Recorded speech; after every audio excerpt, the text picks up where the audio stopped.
Shatamanam Bhavati serial episode 1213 10th March 2025 ఏం జరిగిందో చూద్దాం. కార్తిక్ నీలిమ ఒకరి మీద ఒకరు తలంబ్రాలు వేసుకుంటూ ఉంటారు. మరో పక్కన గుడి దగ్గర బాను నొప్పులు పడుతూ ఉంటుంది. మురారి ఏమో అమ్మవారికి చెమటలతో ఏడుస్తూ దండం పెట్టుకుంటూ ఉంటాడు. రాధకి ఏం కాకూడదు అని. బాను నొప్పులు భరించలేక మురారి గారు అని అరుస్తుంది. ఈలోగా భార్గవి సత్య వస్తారు. నువ్వే కాపాడాలి రాధని, తనకి ముషన్ తాగించారు, ఏమైపోతుందో అని నాకు భయంగా ఉంది.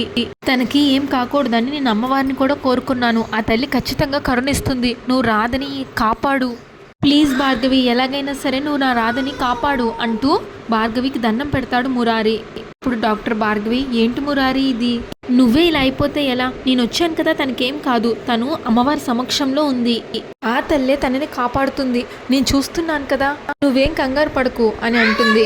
మురారి, గుడిలో అమ్మవారి చీరలు ఏమన్నా ఉంటే తీసుకురా, తనకి పెయిన్స్ స్టార్ట్ అయ్యాయి, అడ్డుతెర వెయ్యాలి అని భార్గవి అంటే సరే అని మురారి లోపలికి వెళ్ళి చీరలు పట్టుకొని వస్తాడు. చుట్టూతా చీరలు కట్టి ఒక చాప మీద బానుని పడుకోబెడతారు.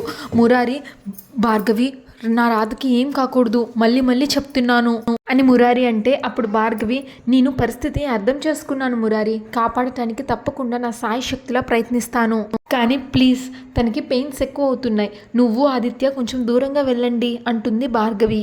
బాను పెయిన్స్ భరించలేక అమ్మా అన్నట్లు అంటుంది. సత్య, నువ్వు వెళ్ళి వెంటనే వేణీలు తీసుకునిరా అంటుంది భార్గవి. జయాకి స్పృహ వస్తుంది. జయాతో కలికి భువనేశ్వరి ఉంటారు. భువనేశ్వరి జయ మీద చేయెత్తుతుంది, కానీ చేయి దించేస్తుంది. కోపంగా భువనేశ్వరి ఇలా అంటుంది జయాతో, నిన్ను కొట్టాలంటేనే నాకు అసహ్యం వేస్తుంది, నా చెయ్యి నిన్ను తాకుతుంది అని. చిరాగ్గా ఉంది. అసలు నువ్వు నా కడుపుని ఎలా పుట్టావా అని ఇప్పుడు నాకు అనిపిస్తుంది. నాకు కానీ మీ నాన్నగారికి కానీ ఒకరికి సాయం చేయడమే తెలుసు, కానీ ద్రోహం చేయడం తెలీదు. అలాంటి మాకు నీలాంటి రాక్షసి పుట్టిందంటే నువ్వెందుకు చచ్చిపోలేదా అని మాకు ఇప్పుడు అనిపిస్తుంది. ఆ రోజు నువ్వు చచ్చిపోయి ఉంటే నాకు గర్భశోకం మాత్రమే మిగిలేది, కానీ నా చనుబాలు నీకు ఇచ్చి ఈ చేత్తో నీకు గోరుముద్దలు పెట్టి మరీ పెంచాను. కానీ నువ్వు నా ఇంట్లోనే పెరుగుతూ నాగుపాములాగా మారావు. నా కొడుకు ప్రేమించిన మనిషి మీద పగబట్టి రాధ జీవితాన్ని నాశనం చేయాలి అనుకున్నావు. ఇప్పుడు చెప్తున్నాను, నువ్వు నా కూతురువే కాదు, ఇంకా నా దృష్టిలో నువ్వు చచ్చిపోయావు. జన్మలోని మొహం నేను చూడను అని భువనేశ్వరి కోపంగా అంటే అప్పుడు జయ, అంత మాట అనుకమ్మా, నా తప్పు ఏంటో నేను తెలుసుకున్నాను, ఇప్పుడు నేను చేసిన తప్పు నాకు పూర్తిగా తెలిసొచ్చింది. రాధ జీవితం నాశనం చేయాలి అని ఒక రాక్షసిలాగా మారి ప్రవర్తించాను అని అది ఎలాంటి ప్రమాదానికి దారి తీస్తుందో నేను తెలుసుకోలేకపోయాను. నేను దయ్యంలాగా ఉన్నప్పుడు మీ అందరూ నాతో ఉన్నారు, కానీ ఇప్పుడు నేను మారిపోయానమ్మా, మారిపోయాను. ఇప్పుడు నువ్వు నా మొహం చూడను అంటే నేను తట్టుకోలేను, దయచేసి నన్ను క్షమించమ్మా. అమ్మకు మించిన ప్రేమ ఈ ప్రపంచంలో ఎక్కడా ఉండదు. అలాంటి అమ్మే కోపం పెంచుకుంటే ఈ భూమి మీద ఏ బిడ్డకు మనుగడ ఉండదు. అందుకే నేను వేడుకుంటున్నానమ్మా, అమ్మ నన్ను మన్నించు, నా తప్పును క్షమించు అంటూ దండం పెడుతుంది జయ. కల్కి చెంప మీద కొడతాడు జయాని. కల్కి ఇలా అంటాడు, ఈ దెబ్బ అప్పుడే కొట్టుండాల్సింది, నువ్వు నన్ను అవమానిస్తుంటే భార్యవు కదా అని భరించాను. డబ్బు పిశాచిగా నువ్వు మారిపోతుంటే ఏదో ఒక రోజు మారతావులే అని సహించాను. చివరికి నీ కూతురు జీవితం కోసం నువ్వు రాధకి నరకం చూపిస్తూ ఉంటే నీ తప్పు నువ్వు తెలుసుకుంటావులే అని నిన్ను క్షమించాను. కానీ ఆ రోజు నేను చేసింది తప్పు అని ఇప్పుడు నాకు అర్థమైంది. ఈ దెబ్బ నిన్ను ఎప్పుడో కొట్టుంటే ఈరోజు ఈ పరిస్థితి వచ్చుండేది కాదు. అత్తయ్య, మీ కళ్ళ ముందే మీ కూతురిని కొట్టినందుకు నన్ను క్షమించండి అని అంటాడు కల్కి. దానికి జయ, లేదండి, మీరు కొట్టడంలో తప్పు లేదు, మీరు నిజమే చెప్పారు, మీరు ఈ దెబ్బ ఎప్పుడో కొట్టి ఉంటే నన్ను నిలదీసి ఉంటే నేను మారిపోయి ఉండేదాన్నేమో. ఒక రాక్షసిలాగా మారిపోయాను. ఇప్పుడు రాధ మీద పగని పెంచుకున్నాను, తనని అంతం చేయాలి అనుకున్నాను. రాధ ఇంటి నుంచి వెళ్ళిపోతే నేను అనుకున్నది నెరవేరుతుంది, నా కూతురికి తమ్ముడికి పెళ్లి జరుగుతుంది, ఆస్తి నా గుప్పిట్లోకి వస్తుంది అని అనుకున్నాను. ఒక పిచ్చిదానిలాగా సైకోలాగా మారిపోయాను, కానీ నేను చేస్తున్న తప్పు ఏంటో తెలుసుకోలేకపోయాను. అందుకే నేను చేసిన తప్పులకి మీ ఇద్దరి కాళ్ళ మీద పడి క్షమాపణలు అడుగుతున్నాను, నన్ను క్షమించండి, మన్నించండి అంటూ భువనేశ్వరి కాళ్ళ మీద పడుతుంది జయప్రద. అయినా కోపంగా ఉంటారు భువనేశ్వరి, కల్కి. అప్పుడు జయ, ఏమిటమ్మా, నేను ఇంతలా వేడుకున్నా కూడా మీ ఇద్దరికి నా మీద కనికరం కలకడం లేదా అని అడుగుతుంది.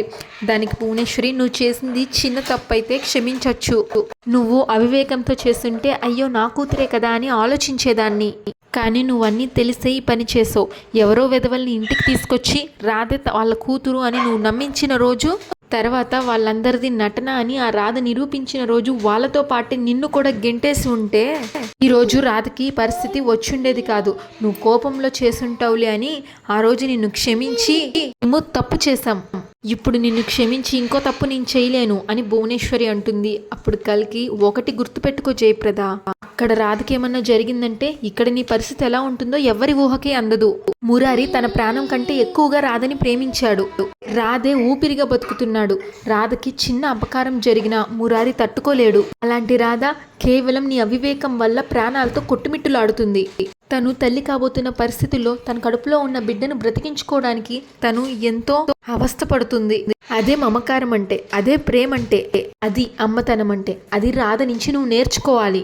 కానీ నువ్వు చేసిన దానికి ఆడజాతి మొత్తం తలదించుకునేలాగా చేసావు. అలాంటి నిన్ను ఎందుకు క్షమించాలి అని కల్కి అడుగుతాడు. భువనేశ్వరి, అల్లుడు చెప్పిన దాంట్లో తప్పేమీ లేదు జయ. నా ఇంట్లో ఆడపిల్ల పుట్టింది, మహాలక్ష్మి పుట్టింది అని అనుకున్నాను. కానీ ఒక రాక్షసికి జన్మనిచ్చాను అని తెలుసుకోలేకపోయాను. నా కూతురు నా కళ్ళ ముందే ఉండాలి, ఎప్పుడూ ఆనందంగా ఉండాలి అని దేవుడి లాంటి అల్లుడిని ఇల్లరికం తెచ్చుకున్నాను. కానీ ఆ దేవుడికి ఒక దయ్యాన్ని కట్టపెట్టాను అని తెలుసుకోలేకపోయాను.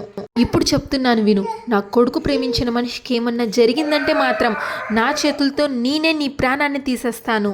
ఇందులో ఎలాంటి మార్పు ఉండదు అని భువనేశ్వరి అంటుంది. అప్పుడు జయ, లేదమ్మా, నేను ముందే చెప్పాను కదా, నేను ఎంత కీడు తలబెట్టినా రాధకి ఎప్పుడు ఏది జరగలేదు. ఎందుకంటే తన మంచితనమే తనని కాపాడింది. ఇప్పుడు నేను తన గొప్పతనం ఏంటో తెలుసుకున్నాను, నా తప్పేంటో నేను తెలుసుకున్నాను, అందుకే నా చెప్పుతో నేను కొట్టుకున్నాను అని తన కాలు చెప్పు తీసుకొని చెంప మీద కొట్టుకుంటుంది జయ. ఏం చేస్తే నేను మారాను అని నువ్వు నమ్ముతావు? చెప్పాను కదా, దుర్మార్గురాలుగా ఉన్నప్పుడు ఎవరు ఎన్ని చెప్పినా నన్ను చెవులకు వినిపించుకోలేదు. చేసిన ఏ తప్పు కనిపించలేదు. కానీ ఇప్పుడు చెప్తున్నానమ్మా, నా మీద ఒట్టేసి చెప్తున్నాను. నేను ప్రాణంగా ప్రేమించే నా కూతురు మీద ఒట్టేసి చెప్తున్నాను. రాధ బతకాలి అని నేను మనస్ఫూర్తిగా కోరుకుంటున్నాను. తనకి ఏం కాకూడదని, తను మురారి కలవాలి అని నేను కోరుకుంటున్నానమ్మా. నేను మారానమ్మా, నన్ను మన్నించమ్మా, నన్ను మన్నించు అంటూ దండం పెట్టి ఏడుస్తుంది జయ. అప్పుడు కల్కి, సరే నువ్వు మారావని మేము నమ్ముతున్నాం జయ, మనందరం ఉన్నాం కదా, రాధకి ఏమీ కాదు అని అంటాడు. నేను రాధని చూడాలండి, తనకి క్షమాపణలు చెప్పాలి అని అంటే భువనేశ్వరి, కిట్టయ్య అమ్మవారి గుడి దగ్గరికి తీసుకెళ్లాడంట, వెళ్దాం పదండి అని ముగ్గురు బయలుదేరతారు. ఈలోగా ఊర్లోని ఆడవాళ్ళు కొంతమంది వస్తారు. ఏమైంది బాబు అని అడుగుతారు. రాధకి నొప్పులు వస్తున్నాయి చూడండి అమ్మా అని మురారి అంటే, అయ్యో అంటూ రాధ దగ్గరికి వెళ్తారు, భాను దగ్గరికి వెళ్తారు. భువనేశ్వరి వాళ్ళు అక్కడికి వస్తారు, భానుని చూస్తారు. చూసి, భయపడకు కిట్టయ్య, మంచి వాళ్ళకి ఆ దుర్గామాత అన్యాయం చేయదు, ఆవిడ కూడా ఒక అమ్మే కదా, తన బిడ్డను ఎలా కాపాడుకోవాలో తనకి తెలుసు అంటూ అమ్మవారికి దండం పెట్టుకుంటుంది భువనేశ్వరి. భువనేశ్వరి అమ్మవారితో, తల్లి జగత్తుకే నువ్వు అమ్మవి, నీ కనురెప్పల్లోనే మేమంతా బతుకుతున్నాం. అలాంటిది నీ బిడ్డ ఈరోజు నీ కళ్ళ ముందే ప్రసవ వేదన పడుతుంది. తన ప్రాణానికి ఏమవుతుందో అని నా కడుపును మోసిన నా బిడ్డ బాధపడిపోతున్నాడు. ఈ ప్రాణాలని నిలబెట్టాల్సిన బాధ్యత నీ మీద ఉందమ్మా. రాధకి ఏమైనా జరిగిందంటే ఈ తల్లికి కడుపు కోత మిగులుతుంది. అమ్మవి నువ్వు, అమ్మ బాధ తెలిసిన దానివి నువ్వు. పిల్లల కోసం అమ్మ కన్నీరు పెట్టుకోవచ్చు, కానీ పిల్లలు లేరు అని మాత్రం ఏ తల్లి కన్నీరు పెట్టుకోకూడదు. అందుకేనమ్మా నిన్ను వేడుకుంటున్నాను, అక్కడ తల్లి బిడ్డ ప్రాణం కాపాడు. తనని ప్రాణంగా ప్రేమిస్తున్న నా కొడుకు ఏమీ అవ్వకుండా నువ్వే రక్షించు. నువ్వు తలుచుకుంటే కానిదంటూ ఏమీ లేదు. ఈ జగత్తుని నడిపించే జగన్మాతవు నువ్వు. జరిగిందేంటో మొత్తం నీకు తెలుసు. నా ఇంటి పుట్టిన ఆడపిల్ల ఒక మూర్ఖమైన పని చేసింది. ఈరోజు తను కూడా తన తప్పుని తెలుసుకుంది. కానీ ఈరోజు ఏమైనా సరే మా ఇంటి నుంచి రాధకి అన్యాయం జరగకూడదు, తన ప్రాణం పోకూడదు.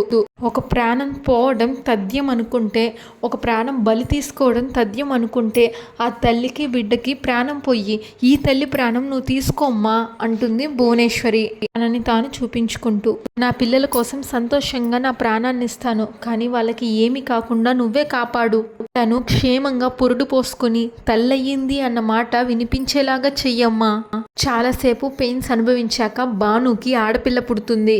పాప ఏడుపు వినపడగానే భువనేశ్వరి, అమ్మ నువ్వు ఉన్నావని నిరూపించుకున్నావమ్మా, సత్యమైన తల్లివి అని మరోసారి నిరూపించావు అంటూ దండం పెట్టుకుంటుంది. ఈలోగా భార్గవి, ఆంటీ రాధకి ఆడపిల్ల పుట్టింది అని పాపని భువనేశ్వరి చేతుల్లో పెడుతుంది. పాపని చూసి అందరూ సంతోషిస్తారు. కానీ భాను మాత్రం స్పృహ తప్పి పడిపోతుంది. సత్య ఎంత ఊపినా రాధా రాధా అని ఊపినా భాను కదలిక ఉండదు. రాధా రాధా అని ఎంత అరుస్తున్నా భానులో ఏ కదలిక ఉండదు. అప్పుడు భువనేశ్వరి సత్య ఏమైంది సత్య అని అడిగితే సత్య ఏడుస్తూ ఏమో అమ్మమ్మ రాధ ఉలుకు పలుకు లేకుండా పడి ఉంది అని చెప్తుంది.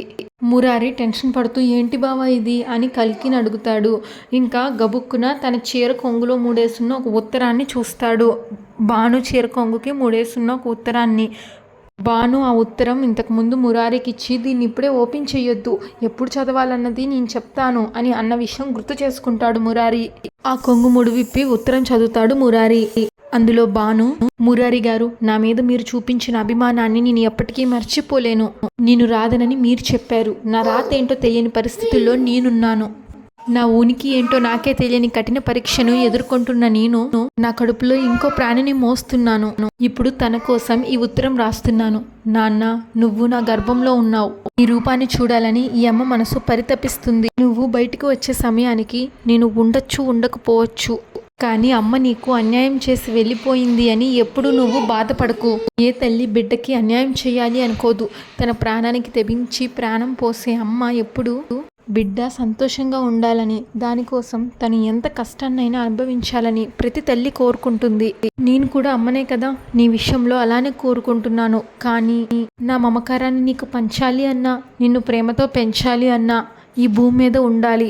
నేనెవరో నాకు తెలియకపోయినా, నా గతం ఏంటో నాకు గుర్తు రాకపోయినా నువ్వున్నావన్న ధైర్యంతో భవిష్యత్తు బతకాలి అనుకుంటున్నాను. నీ కళ్ళంలో ఆనందం చూసి నేను మురిసిపోవాలి అని కోరుకుంటున్నాను. కానీ నా రాత విధాత ఎలా రాశాడో తెలీదు, ఏం జరుగుతుందో తెలీదు. అనుక్షణం ఒక భయం నన్ను వెంటాడుతుంది. అది నీ విషయంలో ఎలా ఉంటుందో అని ఈ తల్లి మనసు కలవరపడుతుంది. అందుకే నీకోసం ఈ తల్లి రాస్తున్న అక్షరాలు. ఇది కేవలం ఉత్తరం కాదు, నా మనసుకి తర్పణం. నీ గురించి ఈ అమ్మాయి ఎన్ని కలలు కంటుందో, ప్రతి క్షణం నిన్ను చూసుకోవాలి అని ఎంత తపన పడుతుందో చెప్పడానికి మాటలు రావడం లేదు. కానీ అమ్మ మనసు ఎప్పుడు పిల్లల గురించి ఆలోచిస్తుందని, వాళ్ళ గురించే తప్పిస్తుంది అని నువ్వు అర్థం చేసుకుంటే నాకు అది చాలు. నేను లేకపోయినా నన్ను ఎంతగానో అభిమానించే మురారి గారు నిన్ను ఎంత బాగా చూసుకుంటారో నాకు తెలుసు. ఆ కుటుంబంలో అందరూ మంచి వాళ్ళే. అభిమానించారు అంటే ప్రాణంతో సమానంగా చూసుకుంటారు. వాళ్ళ మధ్యలో నువ్వు ఆనందంగా పెరుగుతావని నేను ఆశిస్తున్నాను. అమ్మ నాకు అన్యాయం చేసి ఎందుకు వెళ్ళిపోయావని నువ్వెప్పుడు బాధపడకు. నీకు దూరం అవ్వాలని ఈ అమ్మ ఎప్పుడూ కోరుకోలేదు. కానీ ఈ పరిస్థితి వచ్చినందుకు మౌనంగా బాధపడుతున్నాను. ఆయువు లేని వాయువు నేనై ఆ రూపంలో నిన్ను చూసుకుంటూ ఆత్మరూపంలో నేను మురిసిపోతూ ఉంటాను. అందుకే నువ్వు నాలో ఉండగానే ఈ ఉత్తరం నేను నీ కోసం రాస్తున్నాను. నువ్వు నా నుంచి బయటకు వచ్చేసరికి నేను నీకు దూరం అయిపోయినా, శారీరకంగా నీకు కనిపించకపోయినా తల్లిగా నా ప్రేమ ఎప్పటికీ నీకు ఉంటుందని నా బిడ్డకి నేను రాస్తున్న చివరి మాటలు ఇవి. ఇట్లు ప్రేమతో మీ అమ్మ అని రాస్తుంది భాను. అది చదివిన మురారి ఏడుస్తాడు. పెళ్లి పూర్తయిపోయిన తర్వాత కార్తిక్, నీలిమ భాను ఫోటో దగ్గరకు వస్తారు. వాసు భాను ఫోటోతో తల్లి నీ స్థానంలోకి నీలిమ వచ్చింది, నీలానే ఈ కుటుంబాన్ని చూసుకుంటుంది, కార్తిక్ని ఆనందంగా చూసుకోవడానికి ప్రయత్నిస్తుంది. మేమందరం కలిసి పెళ్లి చేశాము. ఈ జంటని నువ్వు కూడా ఆశీర్వదించమ్మా అంటాడు వాసు భాను ఫోటోతో. బామ్మ, భాను నువ్వు ఉన్నంత కాలం ఈ ఇల్లు నిత్య కళ్యాణం పచ్చతోరణం లాగానే ఉండేది. నువ్వు వెళ్ళిపోయిన తర్వాత అందరం ఇంట్లోనే ఉన్న శ్మశాన వైరాగ్యమే ఈ ఇంట్లో నెలకొంది.